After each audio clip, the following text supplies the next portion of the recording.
नमस्कार, स्वागत है आप सभी का द शिक्षा कैपिटल यूट्यूब चैनल पे। हम लोग आज फिर पाश्चात्य काव्यशास्त्र की शुरुआत कर चुके हैं।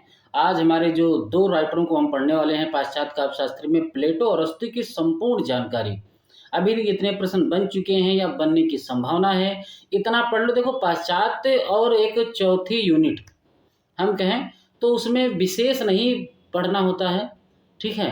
पर जितना मैं पढ़ा रहा हूँ उतना इनफ है, आप तैयार कर लेंगे तो मेरे ख्याल से आप अगर वो 8 पूछते हैं तो 7 6 7 तो आप कर लेंगे, ठीक है। तो इतना इम्पोर्टेंट है जितना मैं पढ़ाने जा रहा हूँ, और आप लोग इसकी तैयारी अच्छी तरीके से शुरू कर दें पाश्चात्य की। और मैं बता दूं कि पाश्चात्य से पहले 2 क्लासें हो चुकी हैं। आज प्लेटो को हम शुरू कर रहे हैं, पर इससे पहले जितने कवि हुए हैं उनका समय मैंने आल्हा के माध्यम से सुनाया है। जाके आपको इसी की प्लेलिस्ट में जाओगे, ठीक है। तीसरी प्लेलिस्ट में, तीसरे यूनिट में तो पहले भारतीय काव्यशास्त्र मिलेगा, उसके बाद पाश्चात्य की शुरुआत होगी। उसमें मैंने जो है काव्यशास्त्रियों का समय आल्हा के माध्यम से सुनाया है। आप लोगों को बहुत अच्छा लगेगा, तैयार भी हो जाएगा। और एक नहीं, जितने भी पाश्चात्य काव्यशास्त्री हैं हमारे अभी तक पूछे गए हैं या पूछे जाने की संभावना है, कम से कम 100 पाश्चात्य काव्यशास्त्रियों को मैंने आल्हा के माध्यम से सुना है। जाके उसको तैयार कर लें, वहाँ से प्रश्न बनने की हर बार संभावना रहती है, हर बार, ठीक है। तो इतना रखना। और सिद्धांतकार को मैंने ट्रिक के माध्यम से याद कराने की कोशिश की है। चलो आज हम पढ़ते हैं प्लेटो। देखो, प्लेटो और अरस्तू को हम पढ़ेंगे, अच्छी तरीके से देख लो। मेरे इसी प्रकार के नोट्स रहते हैं, आपको अच्छी तरीके से समझ में आ जाएगी मेरे हिसाब से, ठीक है। चलो तो शुरुआत करते हैं प्लेटो, फिर इसके बाद हम पढ़ेंगे अरस्तू को, ठीक है। एक बार फिर कह दूं कि जिस भी बच्चे को नोट्स चाहिए इस नंबर पे संपर्क कर ले, 97 21 56 58 75, ठीक है। नोट्स की कीमत मात्र 299 है, बहुत ज़्यादा पैसे नहीं हैं, आपको जीआरएफ ये नोट्स दिला सकते हैं, ठीक है। दूसरी बात मैं फिर कहता हूँ आप लोगों से कि आप तैयारी निरंतर करते रहें, फर्स्ट पेपर भी साथ साथ में पढ़ते रहें, ठीक है। चलो, और आप लोग सब्सक्राइब नहीं करते, ये बहुत गलत बात है। सब्सक्राइब कर दीजिए कम से कम, ठीक। इतनी मेहनत से पढ़ा रहा हूँ, इतने अच्छे नोट्स आप लोगों के लिए बनाता हूँ, तो कम से कम थोड़ा तो, इतना स्वार्थ ठीक नहीं है। चलो शुरू करता हूँ। तो देखो, प्लेटो ने कुछ रचनाएं लिखी हैं। देखो, इसमें आपको ये रचना तो बिल्कुल नहीं भूलनी है, रिपब्लिक। ये बहुत बार एग्जाम में पूछी जा चुकी है, और आपको इसलिए नहीं भूलनी है क्योंकि रिपब्लिक जब भी आपको समय सॉरी रचनाओं को क्रम में लगाना होगा, कभी भी रचना पूछता है तो जो प्लेटो की रचना जब भी उठाते हैं तो यही रचना उठाते हैं, रिपब्लिक को। और रिपब्लिक याद रखना, ये सबसे पहली रचना है प्लेटो की, इंपॉर्टेंट है क्योंकि इस रचना से बहुत बार एग्जाम में पूछी जा चुकी है। यानी रचना, यही रचना बार बार पूछी जाती है रिपब्लिक की, ठीक है। तो इनकी रचना देखो कौन कौन सी है। एक तो हो गई तुम्हारी रिपब्लिक, इंपॉर्टेंट है। एक रचना होगी इयोन, एक हो गई सिंपोजियम, एक हो गई फीडो फीड्स, फिर क्या है पार्मेनिड्स और सोफिस्ट, इंपॉर्टेंट है। एक रचना है एपोलॉजी, वेरी, कितनी रचना लिखी है इन्होंने। एक रचना है इनकी भैया एपोलॉजी, दूसरी है स्टेट्समैन, इंपॉर्टेंट है। एक है फिलेबुस, एक है टाइमियस, क्रीटो, ठीक है। इन्हीं की रचनाएं सब। एक रचना है इनकी क्रीटियस, इंपॉर्टेंट है भैया, लाज, गॉर्गियास और क्लाइसिस। तो इतनी रचनाएं हैं, ये सब रचनाएं आपको लगभग में एक बार मन में याद रख लो कि रिपब्लिक, इयोन, सिंपोजियम, ठीक है, फीड्स, पार्मेनि कहाँ गया पार्मेनिड्स, सोफिस्ट, एपोलॉजी, स्टेट्समैन, फिलेबुस, टाइमियस, क्रीटो, ठीक है, क्रीटियस, लाज, गोर्गियास, क्लाइसिस। अब हम लोग प्लेटो के बारे में पढ़ते हैं। देखो, एक सबसे इंपॉर्टेंट बात अब हम लोग पढ़ने वाले हैं। देखो, प्लेटो प्रत्ययवादी, याद रखना, प्रत्ययवादी या आत्मवादी दार्शनिक थे, इंपॉर्टेंट ये बात। प्लेटो प्रत्ययवादी या आत्मवादी दार्शनिक थे। प्लेटो प्रत्ययवादी से कहने का मतलब विचारवादी। दूसरी बात, इनके गुरु का नाम क्या था, आप लोग जानते होंगे, सुकरात नाम था, जो अपनी तर्कशीलता के लिए ये प्रसिद्ध थे। कौन? प्लेटो, इंपॉर्टेंट, यानी सुकरात। इंपॉर्टेंट एक लाइन आपके सामने आ चुकी है, ये आप लोगों को नहीं भूलना है कि देखो, इनका काव्यशास्त्र संबंधी कोई स्वतंत्र ग्रंथ नहीं है। इन्होंने काव्यशास्त्र नाम से कोई ग्रंथ नहीं लिखा है। जो इनकी एक रचना आपको मिलेगी इयोन, क्या नाम है भैया, इयोन, सिंपोजियम और रिपब्लिक, ठीक है। इयोन, सिंपोजियम, रिपब्लिक में ही इनकी काव्य संबंधी मान्यताएं ज्ञात होती हैं, इंपॉर्टेंट है भैया। इयोन सिंपोजियम रिपब्लिक में काव्य शास्त्रीय संबंधी मान्यताएं किस रचना में? इनकी इयोन सिंपोजियम और रिपब्लिक। ठीक है, इंपॉर्टेंट। इनकी काव्य संबंधी मान्यताएं ज्ञात होती हैं। दूसरा, Oxford book of Greek verse, important है। Oxford book of Greek verse में प्लेटो की कविताएं संकलित हैं। आपसे पूछा जा सकता है कि प्लेटो की कविताएं किस रचना में संकलित हैं, तो याद रखना Oxford book of Greek verse. ठीक है, इंपॉर्टेंट भैया, Oxford book of Greek verse, ठीक है, में प्लेटो की कविताएं संकलित है। अगली बात देखते हैं, प्लेटो द्वारा रचित एक रचना है, कौन सी नाम, किस रचना नाम क्या है? फिलेबुस, इंपॉर्टेंट है। फिलेबुस जो ग्रंथ आलोचनात्मक सामग्री के रूप में अधिक उपादेय नहीं है। ठीक है, फिलेबुस जो रचना है वो आलोचनात्मक सामग्री के रूप में अधिक उपादेय नहीं है, इंपॉर्टेंट है। आलोचनात्मक है, इसमें ज़्यादा आलोचना, इसके ऊपर ज़्यादा आलोचनाएं नहीं की जा सकती हैं इसके लिए, क्योंकि वो अधिक उपादेय नहीं है। काव्य और कला, इंपॉर्टेंट बात, काव्य और कला के विषय में प्लेटो की मुख्य चिंता आदर्श राज्य में उनकी उपयोगिता, वेरी बात इंपॉर्टेंट है। प्लेटो का कहना है कि कवियों को भर के एक ऐसी जगह छोड़ के आओ, ठीक है, कि जो उनके रहने से हमारा राज्य बेकार है, बेकार हो जाएगा। क्यों? कवियों को वो मानते ही नहीं है। प्लेटो कहते हैं इनके रहने से हमारा राज्य जो बेकार हो जाएगा। ठीक है, इनसे अच्छा यदि सोच के देखो, प्लेटो के हिसाब से प्लेटो कहते हैं कि कवियों से अच्छे तो हमारे गोबर के कंडे हैं जो जलाने के काम में आते हैं, कवि तो उसमें भी नहीं काम में आते हैं। सोच के देखो, ये प्लेटो की मान्यता है। कला के मूल्य को लेकर प्लेटो का मानना था कि यह नैतिकवादी अथवा, ठीक है, अथवा उपयोगितावादी होती है। याद रखना, कला के माने, कला के मूल्य को लेकर, याद रखना, कला के बारे में इन्होंने क्या कहा है कि कला नैतिकवादी या उपयोगितावादी होती है। कला विषय को लेकर मानकी, इंपॉर्टेंट, मानकी दृष्टिकोण स्वीकार करते हैं। आपसे पूछा जाएगा कि कला के विषय में ये क्या सोचते हैं, तो मानकी दृष्टिकोण है इनका, मानक का दृष्टिकोण है, इंपॉर्टेंट है। और कला के लिए नैतिकतावादी, उपयोगितावादी, नैतिकतावादी, उपयोगितावादी होती है। इनका मानना है कि कला का जो मूल्य है वो नैतिकतावादी है, जो नैतिकवादियों से जुड़ा है और उसको हम उपयोग में भी ला सकते हैं, इंपॉर्टेंट है। उन्होंने कौन? प्लेटो ने एकेडमिया, याद रखना, एकेडमिया नामक शिक्षण संस्थान की स्थापना की, जिसे यूरोप का प्रथम विश्वविद्यालय कहलाने का गौरव प्राप्त है। आपसे पूछा जा सकता है कि यूरोप का प्रथम विश्वविद्यालय कहलाने का गौरव किसे प्राप्त है, तो भैया एकेडमिया को। किसे? एकेडमिया को। किसको भैया? एकेडमिया, यूरोप का प्रथम विश्वविद्यालय, इंपॉर्टेंट है। आगे चलकर इसे ही एकेडमी ऑफ प्लेटो कहा जाने लगा। ठीक है, एक बात। दूसरी इंपॉर्टेंट है भैया, एकेडमी ऑफ प्लेटो कहा जाने लगा, एकेडमी ऑफ प्लेटो कहा जाने लगा, इंपॉर्टेंट। प्लेटो के काव्य सिद्धांत के बारे में हम देखते हैं। देखो, प्लेटो के दर्शन में मुख्यतः 5 विषयों, याद रखना, 5 विषयों का उल्लेख होता है। ठीक है, आदर्श राज की अवधारणा, 1 पॉइंट, आत्मा की अमृत सिद्धि, दूसरा प्रत्यय सिद्धांत, ज्ञान मीमांसा, ठीक है, सृष्टि शास्त्र, हो गए 5।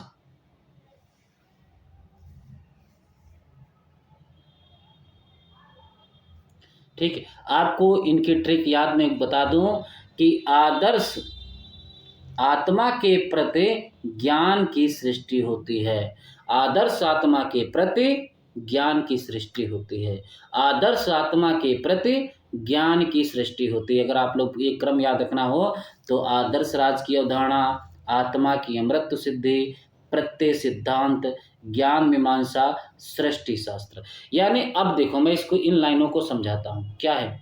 प्लेटो के दर्शन में मुख्यतः 5 विषयों का उल्लेख माना जाता है। प्लेटो कहते हैं कि आदर्श, उनका मानना, पहली लाइन क्या है कि राज्य की, यानी आदर्श राज्य की अवधारणा हो, यानी एक आदर्शवादी राज्य बने, उसमें कवियों का कोई स्थान ना हो। ठीक है। दूसरा, आत्मा की अमृत सिद्धि हो, अगर कोई रचना लिखी भी जाती है तो उसमें आत्मा हमारी तृप्त हो, आत्मा को सुख मिले। प्रत्यय सिद्धांत, यानी वो हमेशा रचना को विचारों की दृष्टि से देखते हैं, उसमें विचार होने चाहिए। दूसरी बात, ज्ञान मीमांसा, ज्ञान का भंडार होना चाहिए। दूसरा, सृष्टि शास्त्र, यानी शास्त्रों की, नए नए शास्त्रों की सृष्टि होनी चाहिए। ये बात कौन कहता है? प्लेटो कहते हैं। उनके 5 मुख्य विषय हैं जो प्लेटो के दर्शन में पाए जाते हैं। आदर्श राज की अवधारणा, आत्मा की अमृत सिद्धि, प्रत्यय सिद्धांत, ज्ञान मीमांसा, सृष्टि शास्त्र। ठीक, इंपॉर्टेंट। देखते हैं, देखो क्या बात है कि प्लेटो प्रत्ययवादी, आदर्शवादी दार्शनिक थे। इंपॉर्टेंट है। प्लेटो प्रत्ययवादी यानी आदर्शवादी दार्शनिक थे, वही विचार, वही आदर्शवादी। ठीक है। इनके दर्शन के अनुसार देखो, विचार प्रत्यय, इंपॉर्टेंट, वही बात मैंने बताया ना, विचार प्रत्यय ही परम सत्य है और सहसा सहसा प्रत्यय का अनुकरण है। सॉरी, संसार, यानी इनके दर्शन के अनुसार विचार या विचार ही परम सत्य है। जो कुछ है विचार हैं, पहले विचार हैं।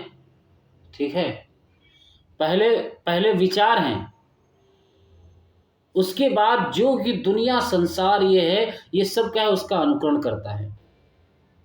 इसीलिए इनका भी अनुकरण सिद्धांत है, याद रखना।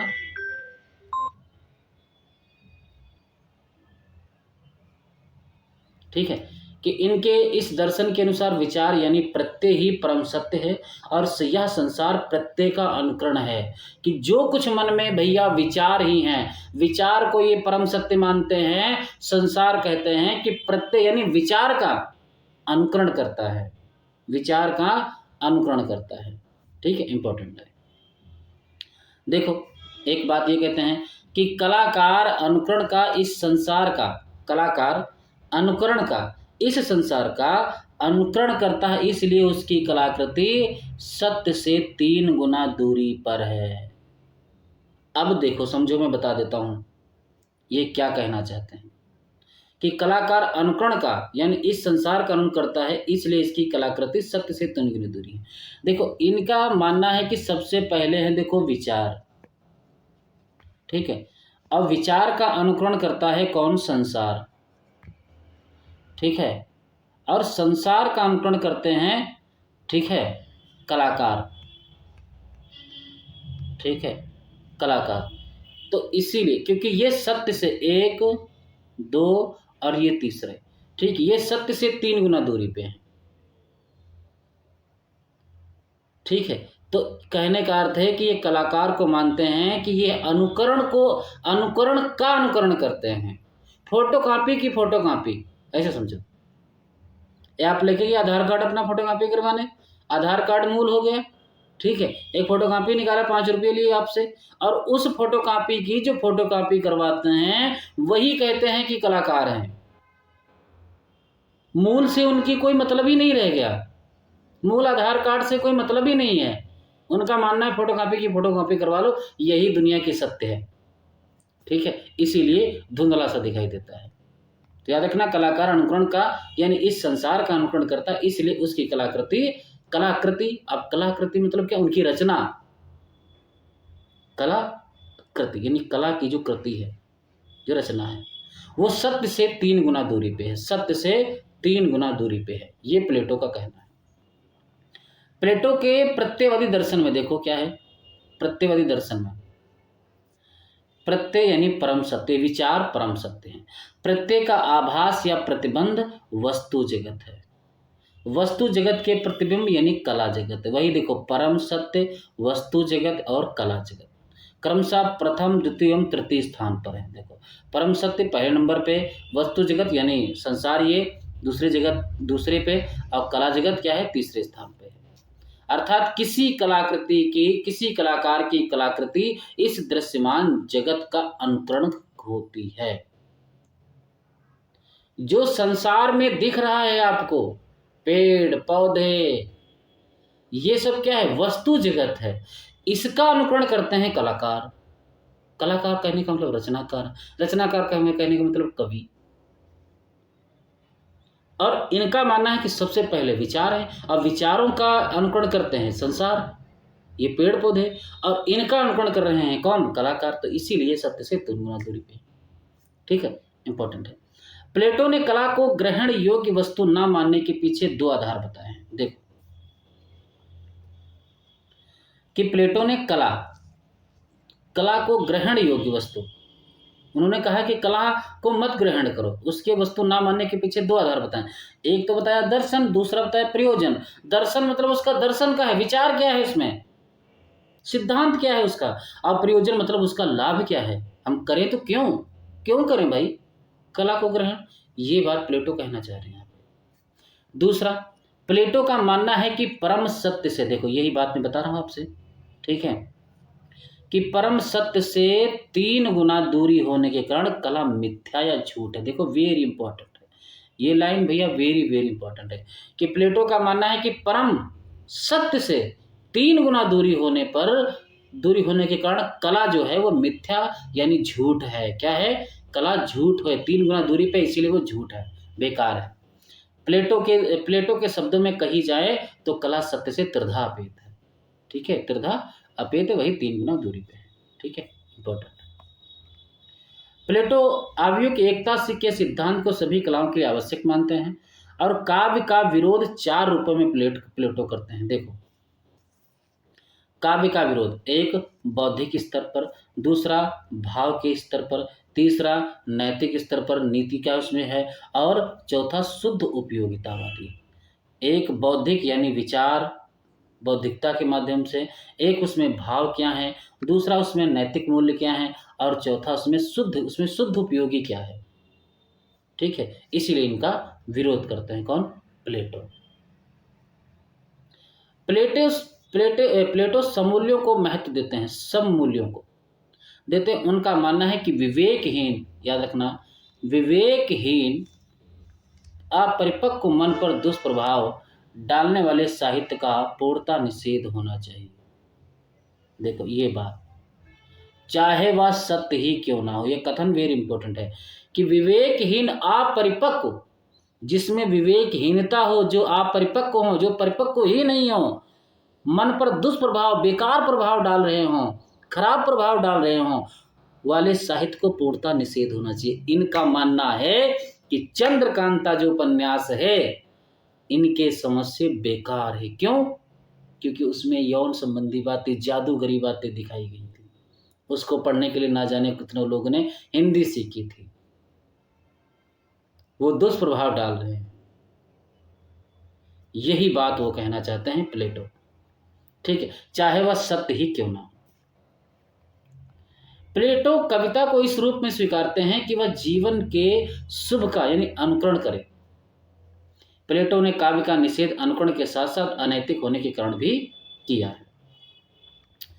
अब देखो, ये देखो इंपॉर्टेंट, प्लेटो द्वारा प्रयुक्त अनुकरण शब्द का अर्थ देखो, 3 अर्थ दिया है। सबसे पहले विचार जगत व दृश्यमान, जो विचार जगत है या दृश्यमान है, वास्तविक जगत के बीच संबंध की व्याख्या के लिए इन्होंने इसको तत्व मीमांसा से संबंधित जोड़ा है। यानी जो विचार जगत है उसको किससे जोड़ा है? तत्व मीमांसा से। किससे? तत्व मीमांसा से जोड़ा है। वास्तविक जगत व कला जगत के बीच संबंध निरूपण के लिए याद रखना नैतिकता संबंध से इसको जोड़ा है। किसके? नैतिकता संबंध, यानी जो वास्तविक जगत है और जो कला जगत है, जो वास्तविक जगत है जो दिखता है और एक जो कला जगत है, उनके बीच का जो संबंध उन्होंने नैतिकता से जोड़ा है इसको। ठीक है, इंपॉर्टेंट है। प्लेटो ने काव्य रचना से लेकर विधा के चयन तक ईश्वरीय शक्ति का प्रभाव माना। ये बहुत ही इंपॉर्टेंट लाइन है आपकी जिंदगी की, ये लाइन।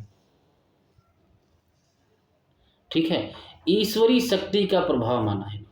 कहा कि प्लेटो ने काव्य रचना से लेकर विधा के चयन तक में, यानी आप कोई रचना लिखते हैं, कुछ भी करते हैं, तो आपका उसमें कोई योगदान नहीं, सब ईश्वरीय शक्ति का प्रभाव है।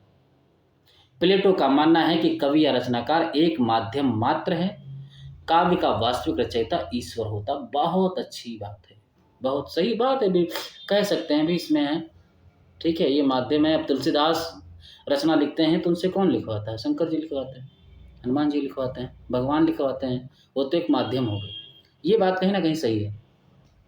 ठीक है, इयोन इयोन देख लो ये इंपॉर्टेंट है। इयोन नामक संवाद में प्लेटो काव्य हेतु को ईश्वरी उन्माद स्वीकार करते हैं। याद रखना किस रचना में? इयोन में। इंपॉर्टेंट किस में भैया? इयोन में।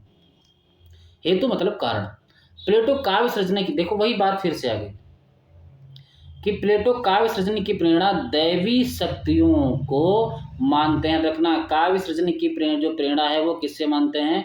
दैवी शक्ति, यानी देवी शक्तियां हैं वही जो है काम कर सकती हैं। देवी को वह म्यूजिज कहते हैं। रखना देवी को क्या कहते हैं? म्यूजिज कहते हैं। इंपॉर्टेंट है। अब कुछ प्लेटो के महत्वपूर्ण कथन ये भी देख लेते हैं।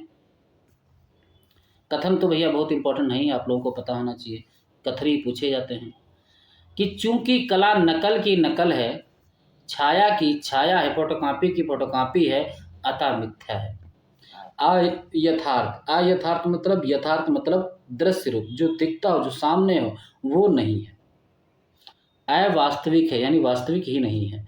मिथ्या होने के कारण वह कोई कलाकृति ना तो व्यक्ति का कल्याण कर सकती और ना ही राज्य का।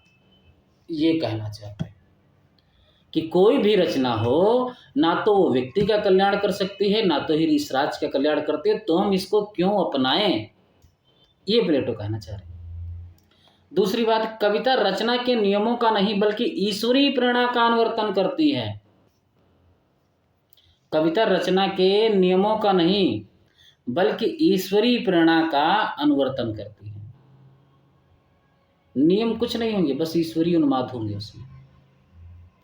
श्रेष्ठ काव्य, देखो फिर कहते हैं कथनों को बहुत ध्यान रखना है भैया, इनके कथन ही पूछे जाते हैं। श्रेष्ठ काव्य वह नहीं है जो हल्का मनोरंजन करके थोड़े समय का सुख प्रदान करता है। श्रेष्ठ काव्य वह है जो पाठकों में उदात्त भावनाओं, याद रखना अभी इस शब्द को लाके आप उलझाने पे मत चले जाना, उदात्त भावनाओं को जागृत करके उनके चरित्र का निर्माण करता है। कोई भी कवि, कथन सब इन्हीं के हैं, कोई भी कवि जब तक बोध शक्ति को धारण नहीं करता है तब तक काव्य के देववाणी तुल्य उपहार का अधिकारी नहीं होता है। इंपॉर्टेंट, ये भी बहुत इंपॉर्टेंट कथन है कि काव्य समाज के लिए हानिकारक है, जिसका आधार ही मिथ्या है वह उपयोगी कैसे हो सकता है? कथन प्लेटो का है। आदर्श गणराज्य में कवियों का कोई स्थान नहीं है। देख रहे हो, इस आदर्श गणराज्य में कवियों का कोई स्थान नहीं है। ठीक है, कौन कह रहे हैं? यही कह रहे हैं। कविता भावों और संवेगों को उद्दीप्त करती है, उद्दीपन करती है और तर्क एवं विचार शून्यता को प्रोत्साहन देती है। इंपॉर्टेंट है। सबसे अगर अच्छा कथन आपसे पूछा भी जाता है कई बार एग्जाम में, तो यही पूछा जाता है कि गुलामी मृत्यु से भयावह है। गुलामी मृत्यु से भयावह है। कथन किसका है भैया? प्लेटो का है, रिपब्लिक में है। किसमें है भैया? रिपब्लिक में है। इंपॉर्टेंट है। अरस्तु देखते हैं।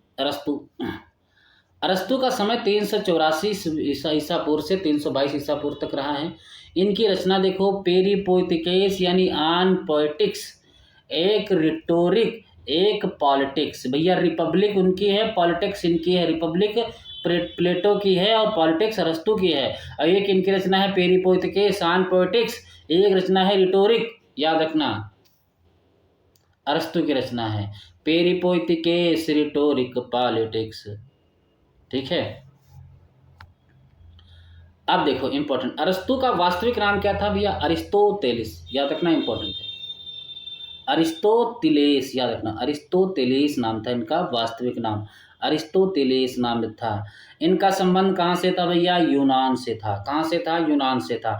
इन्हें पाश्चात्य काव्यशास्त्र का आधार माना जाता है। क्या माना जाता है? आधार माना जाता है। इंपॉर्टेंट है। अरस्तु के ग्रंथों की संख्या अगर कोई आपसे पूछे तो आपको तुरंत कहना है कि भैया उनकी संख्या तो 400 थी, आप लोग भूल गए क्या? तो 400 के आसपास बताई जाती है। इंपॉर्टेंट है। दूसरी बात है, पेरिपोइटिकेस में इनकी जो रचना है भैया, पेरिपोइटिकेस, कौन सी रचना है? पेरिपोइटिकेस में 50 पृष्ठों का है। ये पेरिपोइटिकेस कितने पेजों का है भैया? 50 पेजों का है। कितने अध्याय हैं भैया? 26 अध्याय है। पेरिपोइटिकेस में कितने अध्याय हैं? 26 अध्याय हैं। इसका समय लगभग में क्या है? 330 ईसा पूर्व है। क्या है भैया? 330 ईसा पूर्व है, इंपॉर्टेंट है। ये 26 अध्याय पूछे भी जा चुके हैं।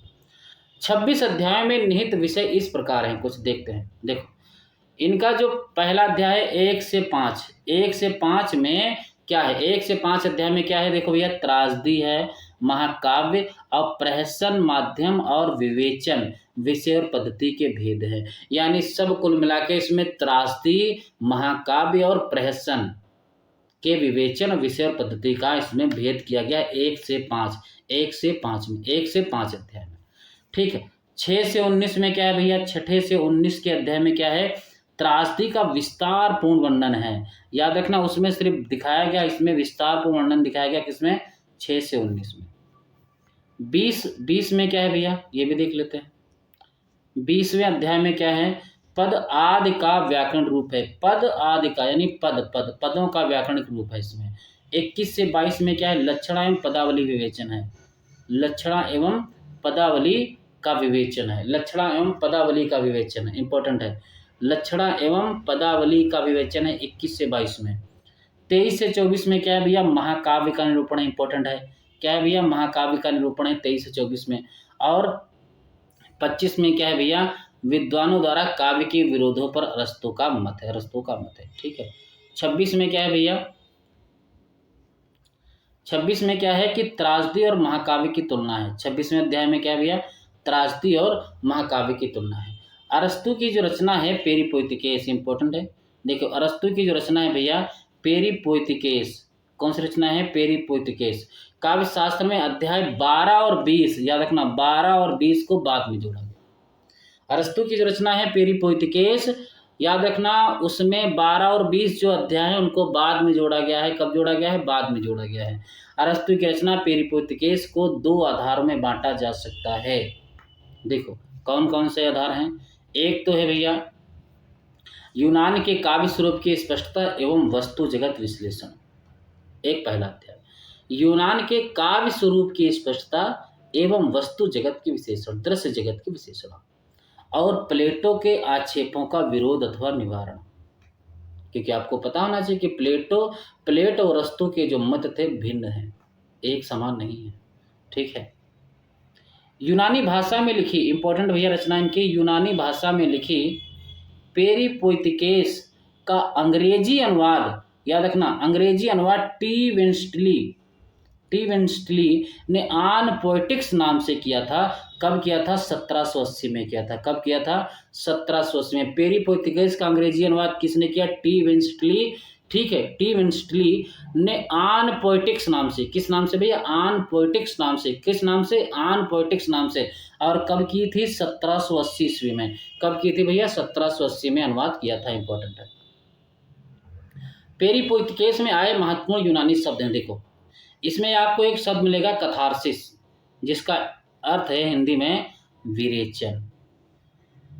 पेरिपेतिया, इसका अर्थ है स्थित विपर्य, सॉरी इंपॉर्टेंट, पहले मिमेसिस, देखो मिमेसिस, ठीक है, मिमेसिस, इसका अर्थ क्या है, अनुकरण। क्या अर्थ है, अनुकरण हिंदी में। ये देखो, ये हमारे हैं यूनानी शब्द और इनके हमारे हैं हिंदी शब्द। ठीक है। कथारसिस यानी विरेचन, पेरिपेतिया इसका स्थित विपर्य, ठीक है। अनग्नोरेसिस इसका क्या है, अभिज्ञान, क्या है, अभिज्ञान। और माइथास क्या क्या है, विरेचना, क्या है, विरेचना। और एथोस का क्या है, चरित्र, क्या है, चरित्र। एक मिनट जरा,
तो एथोस का अर्थ क्या है भैया? चरित्र।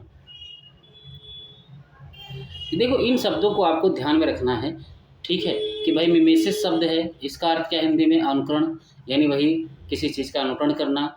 विरेचन मतलब किसी चीज़ को बाहर करना। बाहर क्या कहने मतलब अभी मैं बताऊंगा, विरेचन सिद्धांत जब इनको पढ़ाऊंगा तब समझाऊंगा, ठीक है। एक स्थित विपर्य, दूसरा अभिज्ञान उसका क्या है, विरेचना क्या है, और चरित्र इंपॉर्टेंट शब्द है। चरित्र वही पात्र वगैरह। पाधीस मतलब भाव, पाधीस मतलब क्या है? भाव। और प्राक्सिस का अर्थ क्या है? कार्य व्यापार, ठीक है। बस यही इंपॉर्टेंट शब्द हैं, याद रखना। अरस्तु प्रकृति के 6 अर्थ मानते हैं, ये इंपॉर्टेंट शब्द है। देखो प्रकृति के वो 6 अर्थ मानते हैं। देखो कौन से? एक, सबसे पहली बात, गति का कारण क्या है। दूसरा उसका घटक क्या है। तीसरा आकृति अथवा रूप क्या है। फिर तत्व, देखो इन शब्दों को गौर से रखना, ठीक है। एक गति का कारण, घटक, आकृति अथवा रूप, तत्व, विषय अथवा वस्तु और विकास प्रक्रिया, ठीक है।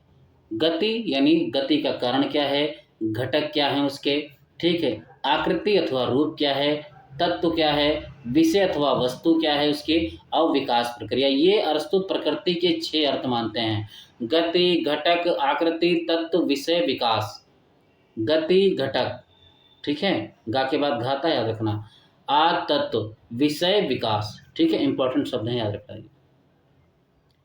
तेखनेस रिटोरिक्स इंपॉर्टेंट है, रिटोरिक्स, तेखनेस रिटोरिकेस, देखो नामक अपने भाषा शास्त्र के ग्रंथ में अरस्तु ने भाषा संबंधी विभिन्न प्रश्नों पर विचार किया है। देखो कौन कौन से हैं, यानी जो इनकी रचना है भाषा संबंधी, ये रचना जो है तेखनेस, तो इसमें क्या किया है, भाषा संबंधी बहुत सारे प्रश्न उठाए हैं, ठीक है।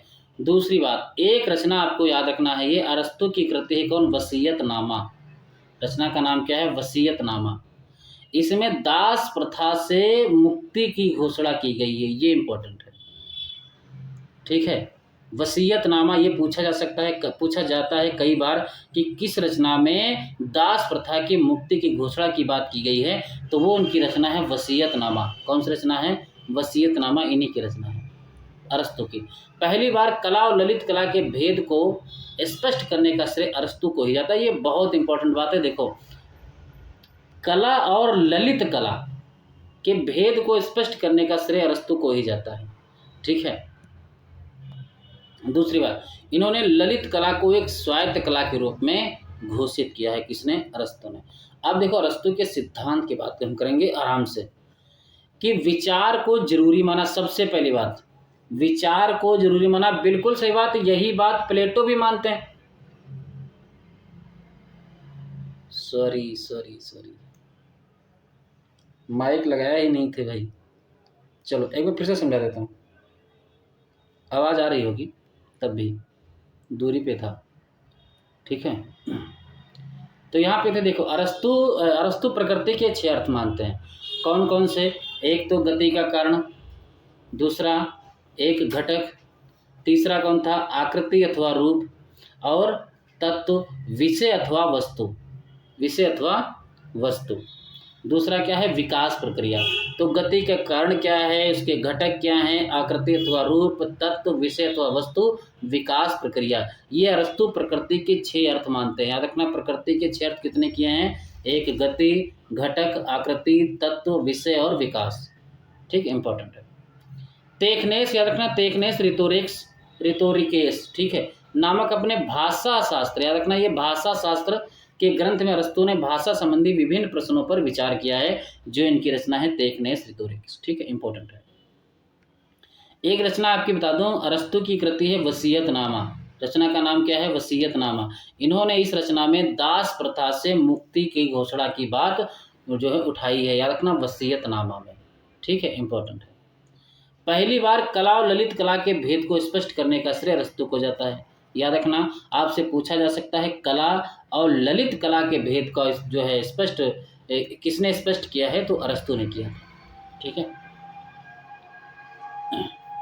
इन्होंने ललित कला को एक स्वायत्त कला, याद रखना, स्वायत्त स्वयं की कला के रूप में घोषित किया है।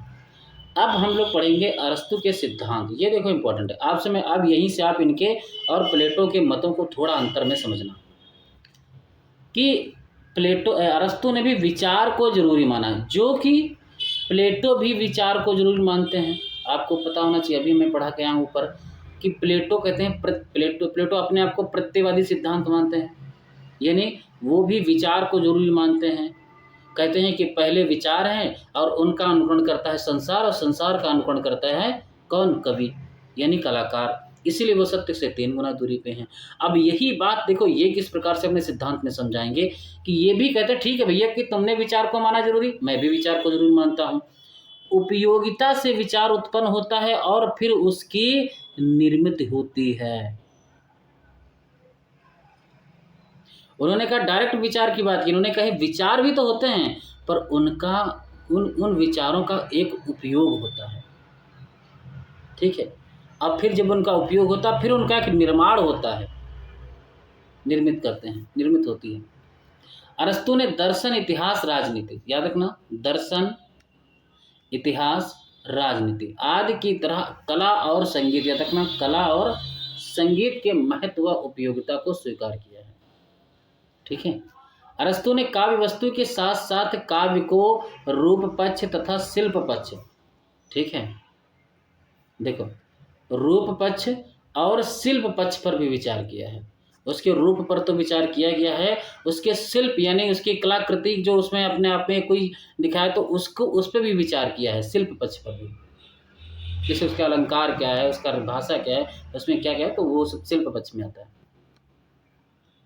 काव्य के संदर्भ में अरस्तु की मान्यता थी, देखो क्या थी, ये बहुत अच्छी बात है काव्य के संदर्भ में,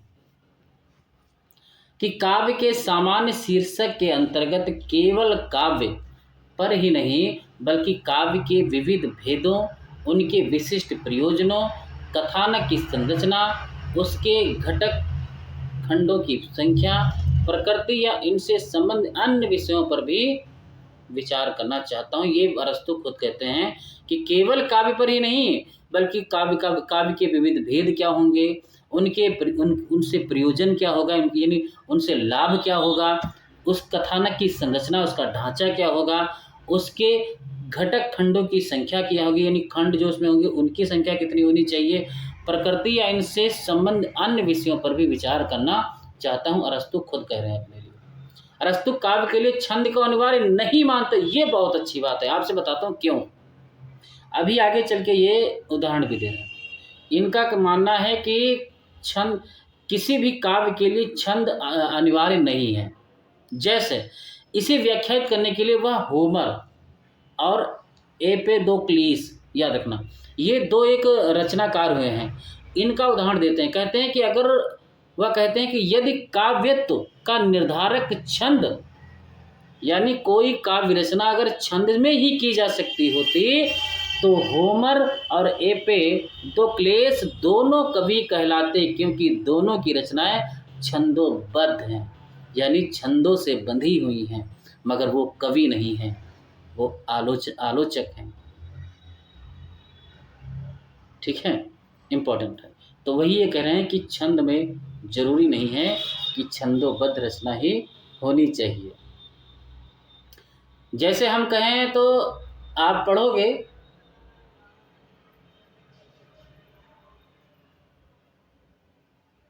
मुक्तिबोध को ही ले लो, अगर छंद में ही होती तो मुक्तिबोध को हम कभी भी फिर कभी नहीं कह सकते, क्योंकि उनकी रचना पढ़ोगे तो कहीं छंदों में वो विभक्त है ही नहीं, एक कहानी माध्यम से चलती है, परम अभिव्यक्त लगातार घूमती है जग में, जाने कहाँ जाने कहाँ, ठीक है। तो ये बात बिल्कुल सही बात है कि छंद होना अनिवार्य नहीं है कविता में, ये बात अरस्तु अपने सिद्धांत में समझाने की कोशिश कह रहे हैं। तो होमर और दोनों कवि कहलाते क्योंकि दोनों की रचनाएं छंदोबद्ध हैं, किंतु होमर कवि हैं और ये भौतिक विज्ञानी, देखो यहाँ बता भी दिया है कि होमर कवि हैं और एपेदोक्लीस ये कैसे हैं, भौतिक विज्ञानी। इसलिए रचना का मापदंड प्रयोजन है, याद रखना, प्रयोजन यानी लाभ क्या है उसका, ये जरूरी है। अब ये एक उदाहरण देते हैं, देखो घड़ा की, कि घड़ा निर्माण की प्रक्रिया का प्रयोग करके अरस्तु समझाते हैं कि प्रयोजन को हम जल के रूप में समझ सकते हैं। जो प्रयोजन होगा उसका हम उसको मान लें कि जल है। उपादान करण यानी उसका उपादान करण क्या होगा, उसको हम मिट्टी के रूप में समझ लें। ठीक है। निमित्तीकरण को हम कुम्हार या चाक के रूप में समझ लें और तत्व को हम घड़े के रूप में समझ लें। यानी कहने का अर्थ ये है कि पहले हम क्या करेंगे, घड़े की व्यवस्था सोचेंगे। उसको बनाएगा कौन, कुम्हार। ठीक है। किससे बनाएगा, मिट्टी से बनाएगा। और फिर जब वो बन के घड़ा तैयार हो जाएगा तब वो लाभ क्या होगा, क्योंकि उसमें हम लोग जल भरेंगे। तो यही बात है कि किसी रचना के लिए प्रयोजन होना चाहिए, उसका उपादान क्या है वो होना चाहिए, उसका निमित्त कारण होना चाहिए। ठीक है। और फिर उसमें तत्व क्या होगा, उससे बन के तत्व क्या निकलेगा, वो भी होना चाहिए रचना के लिए। औचित्यवाद का मुख्य उद्देश्य काव्य से अच्छा ग्रहण करने और बुरा त्याग देने से, ये बात बिल्कुल से इसका है औचित्य। अभी हम लोग पढ़ेंगे औचित्य सिद्धांत। औचित्यवाद का मुख्य उद्देश्य क्या है, काव्य से हमको अच्छी चीज़ें ग्रहण करनी है और जो अच्छी बातें नहीं हैं, बुरी बातें हैं, उनको हमको त्याग देना, यही है औचित्यवाद। औचित्यवादी की स्वयं निजी स्थापना नहीं होती, याद रखना, स्वयं निजी स्थापना नहीं होती, अपितु पूर्व स्थापित मान्यताओं से उचित का चयन करना ही उनका कार्य होता है। ठीक है। काव्य दोषों की संख्या रस्तु 5 मानते हैं, ये भी याद रखना। काव्य दोषों की संख्या कितनी मानी है भैया, 5 मानते हैं। काव्य दोषों की संख्या कितनी मानी है, 5 मानते हैं। काव्य दोषों की संख्या कितनी मानी है भैया, 5। देखो, एक बात मानते हैं, एक असंभव वर्णन, कि बहुत ज़्यादा असंभव वर्णन नहीं करना चाहिए। अयुक्त वर्णन, ठीक, जिसमें कोई युक्त ना हो, उसका वर्णन। अनैतिक वर्णन, शिल्पगत दोष और विरुद्ध वर्णन, याद रखना। ये 5 दोष मानते हैं। 5 याद रखना, 5 संख्या, 5 दोष यानी काव्य दोषों की संख्या कितनी मानी है, 5। असंभव, अयुक्त, अनैतिक, शिल्प, विरुद्ध। ठीक है। तो हम ऐसे भी कर सकते हैं, ए फिर क्या है, एस भी। ठीक है। आंसू भी कह सकते हैं, आंसू। ठीक है। तो असंभव, अयुक्त, अनैतिक, शिल्प, विरुद्ध, इंपॉर्टेंट। अनुकरण सिद्धांत हम लोग पढ़ने वाले हैं, ये बहुत ही इंपॉर्टेंट है भैया। अनुकरण सिद्धांत हम लोग पढ़ेंगे। देखो, काव्य कला को अरस्तु राजनीतिक तथा नीति शास्त्र की दृष्टि से ना देखकर सौंदर्य शास्त्र की दृष्टि से देखते हैं।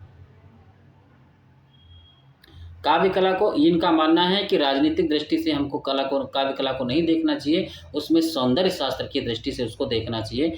ठीक है, ये बात है। अरस्तु द्वारा प्रस्तुत अनुकरण के प्रकार देखो क्या है, ये देखो इंपॉर्टेंट ये लाइन, कि जैसी वे थी या हैं, एक बात। दूसरी, जैसे वे कही या समझी जाती है। तीसरी बात, जैसी वे होनी चाहिए। ये अनुकरण के प्रकार हैं, एक जैसी वे थी या हैं, जैसी वे कही या समझी जाती है, या फिर जैसी वे होनी चाहिए। ठीक है, 3 बात, वे, ठीक है, वे थी या हैं, समझी जाती या होनी चाहिए। अनुकरण के इन तीनों प्रकारों में याद रखना, आदर्शात्मक रूप जैसी वे चाहिए को माना जाता है। अगर आपसे पूछा जाता है कि आदर्शात्मक रूप किसको माना गया है, तो जैसी वे चाहिए उसको माना चाहिए। ठीक है। इनकी मान्यता है कि इस अनुकरण व चित्रण में कवि की भावना और कल्पना का निश्चय ही योगदान होगा, वह नकल मात्र नहीं है। ये बात मैं आपको समझा देता हूँ। देखो, यही बात है कि इनसे अरस्तु से और प्लेटो में अंतर क्यों आया। प्लेटो ने कहा कि वस्तु परम सत्य है, विचार, उसका अनुकरण किसने किया, संसार ने। उसका वर्णन किसने किया, अनुकरण किसने किया, कवियों ने। तो इसीलिए उनकी जो कलाकृति वो सत्य से 3 गुना दूरी पे है। अरस्तु कहते हैं, भाई तुम बेशक मेरे गुरु हो, मगर मेरी बात समझो, तुमने गलत ये बात कही। ठीक है, 2 व्यक्ति हैं, एक सामान्य व्यक्ति है, कवि है। दोनों को पहाड़ पे लेके जाओ, और 2 लोग गए भी थे, एक बाबा नागार्जुन गए साथ में, और एक सामान्य व्यक्ति, मान लो कि कोई भी एक दोस्त मेरा हम खुद ही गए थे दोनों लोग। हम नागार्जुन बाबा के साथ गए थे पहाड़ों पे। उन्होंने भी बादल को देखा, हमने भी बादल को देखा। वहाँ से आए तो हमने वहाँ बादलों को क्या देखा, बादल को देखा, हाँ ठीक है बादल मुझे अच्छे लग रहे हैं और पहाड़ हैं, सब कुछ नदियाँ वगैरह देख के हम चले आए। नागार्जुन बाबा गए, वो भी देखे। उन्होंने क्या किया, वहाँ से आए, क्या उन्होंने रचना की, बादल को घिरते देखा है। तो अगर हमारे और उनमें कोई अंतर ही नहीं होता तो हमने भी तो बादल को देखे थे, हमने कोई उसकी रचना नहीं कर दी, हमने उसमें कोई अपनी तरफ से कुछ नहीं जोड़ दिया, उसमें भाव नहीं जोड़ दिए। ये कौन कर सकता है, कवि कर सकते हैं। इसीलिए अरस्तू ने कहा कि कवि यानी जो हम लोग अनुकरण करते हैं, जो कवि अनुकरण करते हैं तो सिर्फ अनुकरण नहीं करते हैं, जैसा देखा वैसा थोड़ी लिख दिया। उन्होंने क्या देखा, बादल को मैंने घिरते देखा है, अमल धवल गिर के शिखरों पे, सफेद स्वच्छ पहाड़ों पे मैंने बादल को घिरते देखा। तो कहीं ना कहीं तो भिन्न कर दिया ना उसको, सेम टू सेम तो उठा के अपनी रचना में नहीं लिख दिया, उन्होंने थोड़ा उसमें अपने भाव डाल दिए। तो इसीलिए अरस्तू का कहना है कि डायरेक्ट अनुकरण नहीं किया भैया, ये गलत बात है आप बोल रहे हो, उसमें अपने भाव जोड़े भी हैं। यही बात यहाँ पे आप इनके अगर कोई अनुकरण सिद्धांत, अरस्तू का अनुकरण सिद्धांत और प्लेटो का अनुकरण सिद्धांत में अगर आपसे कोई अंतर पूछे तो सिर्फ एक लाइन यही समझा देना, यही अंतर है। अरस्तू प्लेटो के अनुकरण सिद्धांत में अंतर बस इतना है, ठीक, और कुछ नहीं है, पूरी बात का यही मतलब है। अरस्तू अनुकरण को सृजनात्मक क्रिया मानते हैं, सृजन करने की क्रिया मानते हैं। उनके अनुसार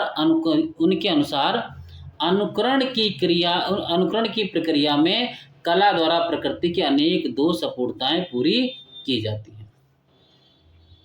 अरस्तु भावना में तथा कल्पना में अनुकरण को स्वीकार करते हैं। वही बात है, भावना और कल्पना स्वीकार करते हैं, ठीक है। इस तरह अरस्तु ने न केवल कला का स्वतंत्र अस्तित्व स्थापित किया बल्कि कला को अमूर्त तर्क से नहीं, संवेदन और बिंब विधानी शक्ति से भी जोड़ा है, ठीक है। अरस्तु अनुकरण के प्रकार या भेदों में देखो, एक इंपॉर्टेंट, सबसे पहला दुखांत, प्रहसन, महाकाव्य आदि को मानते हैं, ठीक है। देखो अनुकरण के प्रकारों में याद रखना, दुखांत, प्रहसन और महाकाव्य आदि मानते हैं। काव्य हेतु छंद की अनिवार्यता को आसन आवश्यक नहीं मानते। प्रहसन, महाकाव्य, दुखांतक कलाओं के 3 भेदक रूप में विषय, माध्य और पद्धति में प्रस्तुत किया गया है। उन्होंने सुंदर को शिव से अधिक व्यापक बताया है, सुंदर को शिव से अधिक व्यापक बताया किसने, अरस्तु ने। अनुकरण के संबंध में अरस्तु के विचार क्या है ये भी देख लो। वही बात बताएं कि चित्रकार अथवा किसी भी अन्य कलाकार की ही तरह कवि अनुकरता है। चित्रकार अथवा किसी भी अन्य कलाकार की तरह वह भी एक अनुकर्ता है। अनुकर्ता हमने बताया आपको पीछे, जो पाठ अदा करता है। काव्य प्रकृति की अनुकृति है, बिल्कुल काव्य प्रकृति, मैंने बताया ना, पहाड़ों प्रकृति यानी यही जो आप वस्तु जगत देख रहे हैं उसकी अनुकृति है, मतलब उसका अनुकरण है, उसके जैसी है, मगर एकदम नकल ना होकर उसका पुनः प्रस्तुतिकरण है। सेम टू सेम नकल नहीं किया है कवियों ने, उसका उसको प्रस्तुत किया है। अच्छा आप समझो, बहुत सी चीज़ें अब अरस्तु की बातों आप समझ में आने लगेंगी कि गोदान उपन्यास आप लोगों ने पढ़ा होगा, उसमें क्या है, गांव की कहानी है, किसानों की महागाथा है। क्या आपके गांव नहीं है, आपके पास गांव नहीं है, आप जहाँ रहते हैं आप गांव में ही रहते होंगे, आप भी इसी प्रकार से कहानियाँ देखते होंगे, मगर आप उसको गढ़ नहीं सकते कहानी में, क्योंकि आप सामान्य व्यक्ति हैं, हम लोग सामान्य व्यक्ति हैं। कहावत भी है कि इंसान होना भाग्य है, कवि होना सौभाग्य है, ठीक है। तो सब काम सब कोई नहीं कर सकता है। अब मुंशी प्रेमचंद क्या उन्हीं के यहाँ गांव था, उन्होंने ही बस अपने किसानों को देखा था, मगर उन्होंने जो इस किसानों की महागाथा को गढ़ा बुना है, वो भी एक हम कह सकते हैं वस्तु जगत में, संसार में, पर उन्होंने उसको जो प्रस्तुत किया अलग ढंग से किया। एक लाइन पे भी उन्होंने ध्यान पे ध्यान दिया। यही बात उन्होंने कह दी। अरस्तू ने यही कह रहे हैं कि काव्य प्रकृति की अनुकृति है, बिल्कुल सही बात है, पर किंतु एकदम नकल ना होकर उसका पुनः प्रस्तुतिकरण है, उसको दोबारा से प्रस्तुत किया गया है। ठीक है, इंपॉर्टेंट है। मेरे ख्याल से आप लोग अनुकरण सिद्धांत समझ गए होंगे, यही है इनका अनुकरण सिद्धांत, बाकी कुछ नहीं है। ठीक है, बाकी जो कुछ है बस आप फैक्ट्स हैं वो याद करने के तरीके हैं। त्रासदी विवेचन देखो क्या होता है। त्रासदी विवेचन ग्रीक साहित्य की एक महत्वपूर्ण विधा है। त्रासदी मतलब दुखांत, अंग्रेजी के ट्रेजेडी का हिंदी रूपांतरण होता है त्रासदी। त्रासदी का पश्चिम में सर्वप्रथम विवेचन यूनान में हुआ था, ये भी पॉइंट आपको याद रखना। कहाँ हुआ था? यूनान में हुआ था। त्रासदी का आरंभ मदिरा व उल्लास के देवता, याद रखना, दिवोनिसेस, ठीक, के सम्मान में होने वाले समारोह से माना जाता है। ठीक है, त्रासदी की प्रमुख विशेषताएं निम्न है, देखो कौन कौन सी। सबसे पहली बात, त्रासदी जो है कार्य व्यापार का अनुकरण है। कार्य व्यापार का अनुकरण है त्रासदी। त्रासदी की भाषा लय, सामंजस्य और गीत से बनती है। लय होनी चाहिए, एक सामंजस्य बिठाना चाहिए, गीत होनी चाहिए उसमें। ठीक है, आपको बता दूं भैया कि इस बार के पिछले जून वाले एग्जाम में यहाँ से क्वेश्चन बन चुके हैं इसी पॉइंट से, कि कार्य व्यापार यानी गंभीर, पूर्ण और विस्तृत होता है। कार्य व्यापार गंभीर होता है, पूर्ण होता है और विस्तार से होता है। कार्य व्यापार अभिनय द्वारा प्रस्तुत होता है, वर्णन द्वारा नहीं। ठीक है, कार्य व्यापार करुणा और भय को उद्बुद्ध कर इन भावों का विरेचन करता है कार्य व्यापार। ठीक है, त्रासदी का मतलब यही है दुखांत, जब किसी चीज़ का दुख का अंत यानी दुखांत होता है। जैसे कोई पिक्चर देखो जिसमें लास्ट में नायक नायिका ना मिल पाए, दुखांत हो गई, या नायक मर जाए, नायिका मर जाए, दुखांत हो गया। ठीक है, जैसे आप कह सकते हो कौन सी कहानी अपने में लगी है, तीसरी कसम, दुखांत ही है। सुखांत कहाँ है भाई? इसमें नायक नायिका मिल ही नहीं पाते। ठीक है, तो वो क्या हो गई? दुखांत हो गई। अरस्तु ने त्रासदी के 6 तत्व माने, ये बहुत ही अच्छी बात है, ये आपको ये कई बार एग्जाम में पूछा जा चुका है। कथानक, कथानक के लिए अरस्तु ने 3 विशेषण रखे हैं, देखो कौन कौन से। सबसे पहला है कथानक, गंभीर, विस्तृत और पूर्ण। जो कथानक होना चाहिए गंभीर होना चाहिए, विस्तार होना चाहिए और पूर्ण होना चाहिए। ठीक है, इम्पोर्टेंट है। बाकी दूसरा चरित्र, विचार, पद विन्यास या भाषा, गीत, दृश्य, ये 6 दृश्य आपको मैं इनको एक अच्छी तरीके से याद कराने की कोशिश करता हूँ। यही आपको याद होना चाहिए क्रम से। देखो कथानक है, यहाँ पे के कर लेते हैं, चरित्र में कर सकते हैं सी। ठीक है,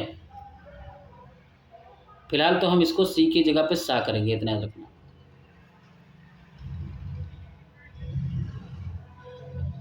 देखो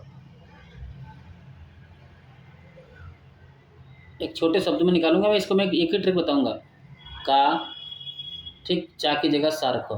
ठीक है, फिर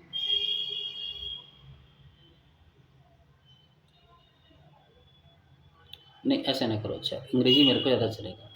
ठीक है, के एस, ठीक है, वी, फिर पी, फिर जी, फिर डी, ये चीज़ याद रखना। अभी मैं बताता हूँ बहुत अच्छा तरीका। आप लोग जीडी देखेंगे, जीडी की वैकेंसी आई थी अभी। ठीक, तो एक लड़का था, तो वो भी जीडी में फार्म डालता है।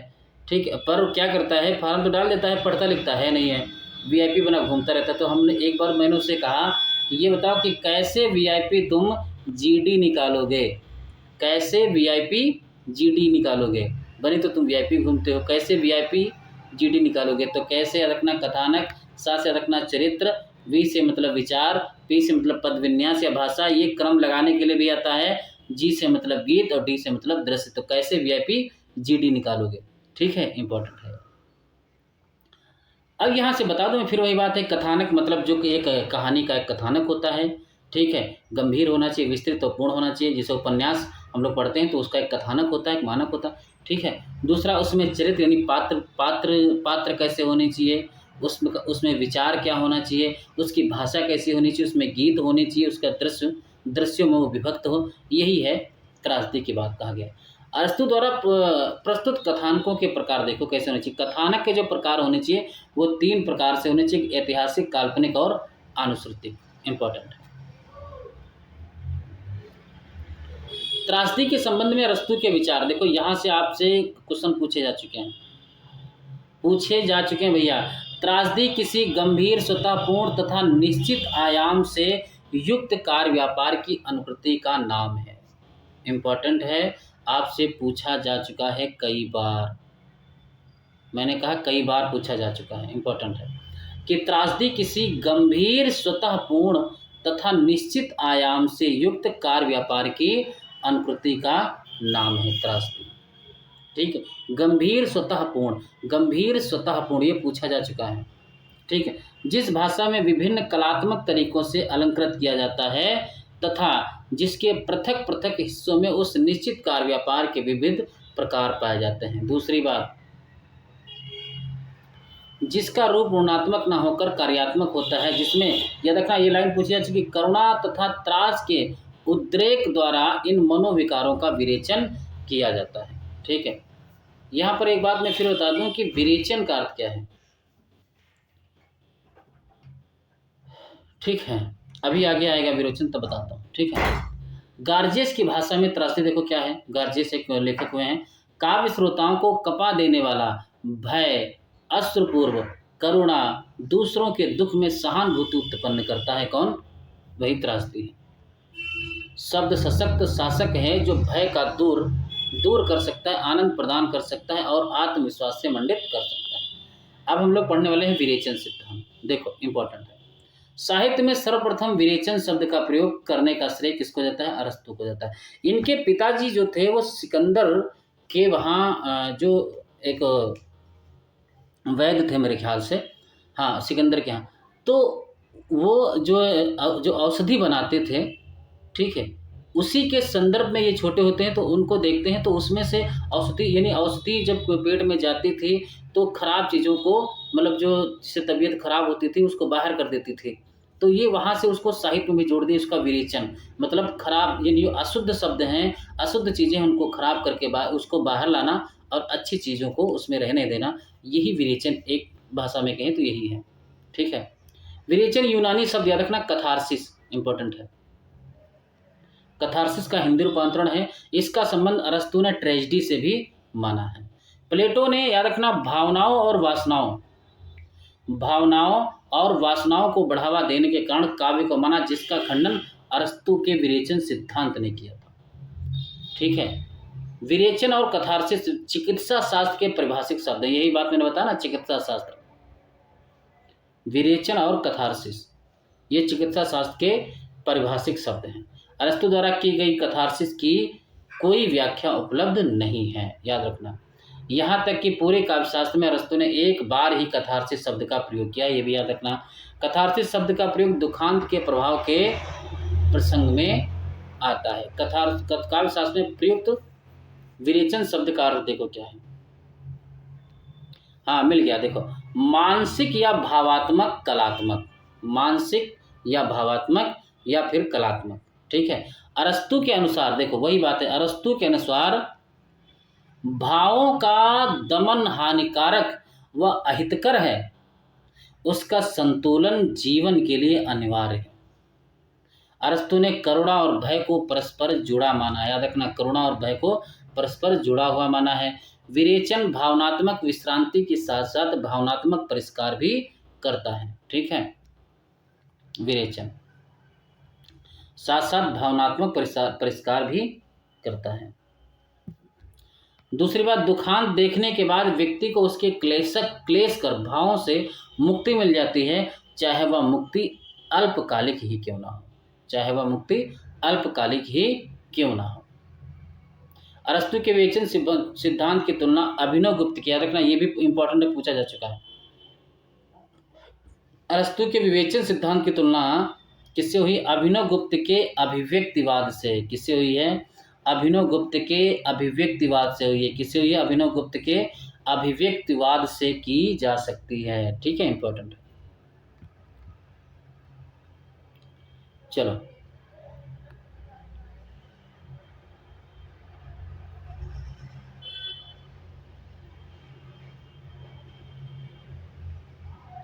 हाँ, तो अभिनव गुप्त के अभिव्यक्तिवाद से की जा सकती है अरस्तु, वेरी इंपॉर्टेंट बात है। चलो, तो आज तक यहीं तक रखते हैं क्लास, और अगली क्लास में फिर अगली बात शुरू करेंगे हम लोग बहुत जल्द ही। अब हम लॉन्जाइनस पे लेके आएंगे, ठीक है। अरस्तु के साथ कुछ कथन है तो वो भी देख लेंगे बाद में। चलो आज तक यहीं रखते हैं। आप लोग सब्सक्राइब जरूर कर दें क्लास को, और देखते तो सब लोग हो, मैं जानता हूँ, सब्सक्राइब नहीं करते हैं, ये गलत बात है, ठीक है। चलो।